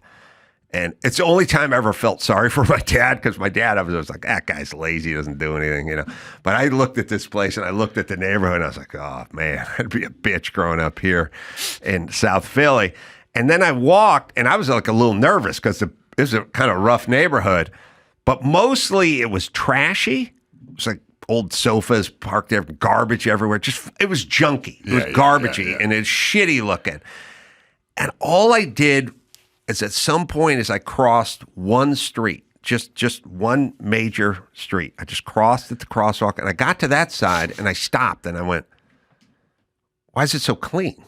Yeah. And I was thinking we have stuff like that here. Yes. Like I just drove back from San Diego. You drive all the way through Orange County. You're like, hey, this is pretty nice. And then you get into LA and it's like the roads turn to shit, garbage everywhere, shopping carts, even weird just dead weeds by the side. Everything looks like shit. As soon as you get to LA, Orange County, you're like, oh, nice. And so I thought, oh, this side of the street must be cut off for the city jurisdiction or the county or something like that. And I walked to the other side and I just looked and I was like, wow, how did this get so clean all of a sudden? And I finally said to somebody, I go, what what is the difference between this side of the street and that side of the street? And why is it so different? And the person went, this is the Asian neighborhood. And I went, Oh, yeah. oh, they care. They're fucking out sweeping their shit and picking up. And I was like, oh, okay, they care. They're not rich. It's the same place. They just give a fuck. Yeah. And that's what'll do, people. Well, it's like people throw trash on the ground or they miss the trash can and it stays. And they're like, their attitude is, well, somebody will pick this up. Somebody is paid to do this. Yeah. But in my neighborhood, like after trash day, I'll go and pick up the trash that might have fallen out of the cans just so our neighborhood doesn't look trashy. I was walking past up the sidewalk here, about a block from here, past a business, and it was all in front, and it's a dance studio for kids, but all along the sidewalk is all those black stains from gum. Oh, Because yeah. people like drop their kids off or they get out of the car, and before they go into the dance studio, they shoot the gum out. Oh, yeah. But the thing that was crazy is the sidewalk had all those black dots all over it, all the gum all over it. The street and the curb and the hedge, right? Nothing. There wasn't. It's like people didn't have the dignity to turn their head 4 degrees and shoot the gum into the street at least. Yeah, yeah. Versus the fucking sidewalk where all the kids are walking and everything. Well, and it's like, I'm actually tiling my bathroom with just gum. Just gum? Spitting. Yeah. Everyone's spitting. Oh, If you and guys want to come over, spit I some gum. found the 2 hardest substances known Yes, to man. I know. It is gum on a sidewalk, which just never goes away. Yeah. It's just black. It's a black spot. It never goes away. But the strongest, the thing everyone should make the houses out of, is the paint on the crosswalk, because I've seen the street fucking disintegrate, but the paint is still. yeah. I'll trip over the paint because the street's Oh, 3 yeah. inches low around. It's like, I don't know who made this paint, but I want to fucking paint my car and my house with this shit. Because our streets are so decrepit over here, the paint stays together, but the asphalt's long gone. Oh, yeah. I want some of that paint. I want some 5G blocking paint. You know? Put that paint on the fascia of the house in the shitty neighborhood, and they wouldn't have to redo it but every 60 The years. wood rots behind the paint. Termites can't get through it. Yeah. Die of suffocation. I'm telling you, when you go to a really shitty street in LA, that paint is still there, but everything around it is gone. Oh, yeah. All right, let me give Dusty a plug over here. Dusty's got the podcast. We're having a good time. Co-hosted with his wife. Talk mainly about soup, but they'll get into other subjects. Yeah, we get. It's I talk about planting fruit trees, and I talk about I got a little land in McMinnville, Tennessee, and I'll go out and plant fruit trees, and Sick. I The get night into it. shift tour is ongoing, traveling all to a town near you, doing his funny stand-up. DustySlay.com is where we go. Yes, DustySlay.com. All my social medias are at Dusty Slay. The shows are great. I always tell people that I do a relatively clean show, right? So it's like, it's not for kids, but if you want to bring your grandmother or your aunt to the show, she's not going to be embarrassed that you brought her there. You can go to AdamCarolla.com for all the live shows, because I'm touring around all over too. And until next time, it's Adam for Mayhem and Dusty Slay saying, mahalo.